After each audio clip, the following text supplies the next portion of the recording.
Laga House by Colajj in LAMEGO, Portugal. Casa do Laga in Quinta de Recio is located in the lower part of a valley slope in Várzea de Abrunhais where the Varosa River runs its western limit.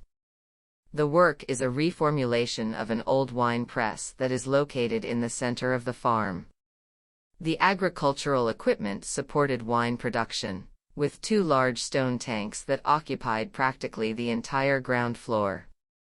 On top of this floor were kept the typical utensils for winemaking.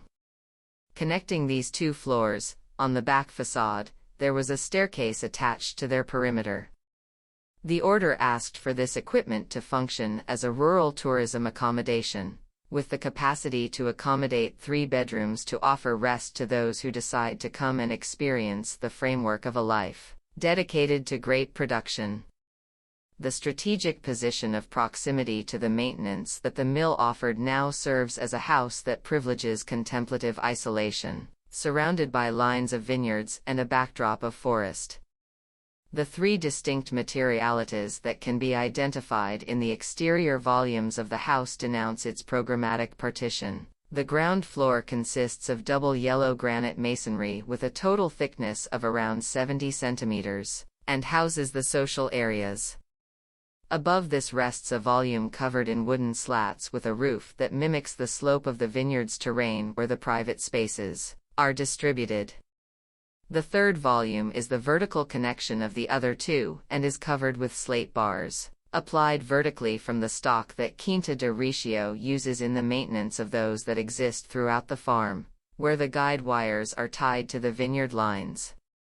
The social floor offers a leveled relationship with the surrounding land. The robust and expressive stonework on the corners and entrance door was kept visible on the outside and insulated, and plastered on the inside to ensure better thermal comfort. The kitchen serves as the back of the living room and has a small bathroom behind it, which is located under the stairs.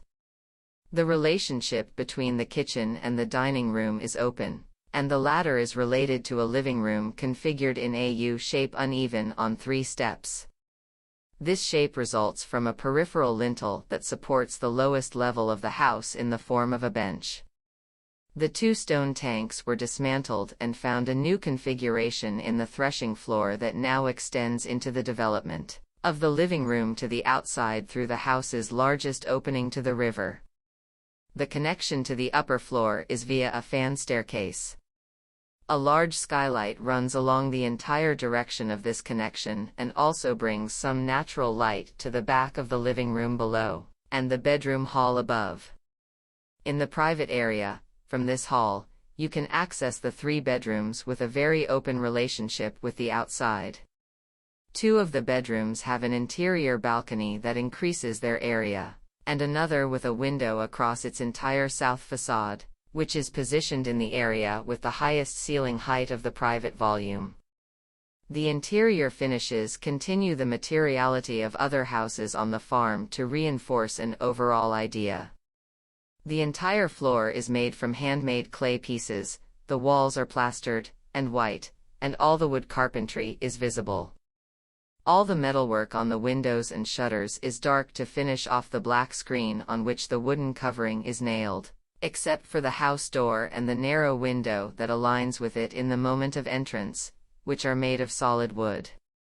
The exterior arrangements bridge the relationship between the house and the slope of the land. In the entrance courtyard, sandwiched between the house and the support wall, there is a technical and storage area for outdoor furniture that conforms to a cobbled pavement together with the next support wall, and in descending continuity, there is a lawn, a tank, its support wall and the landscape overlooking the river.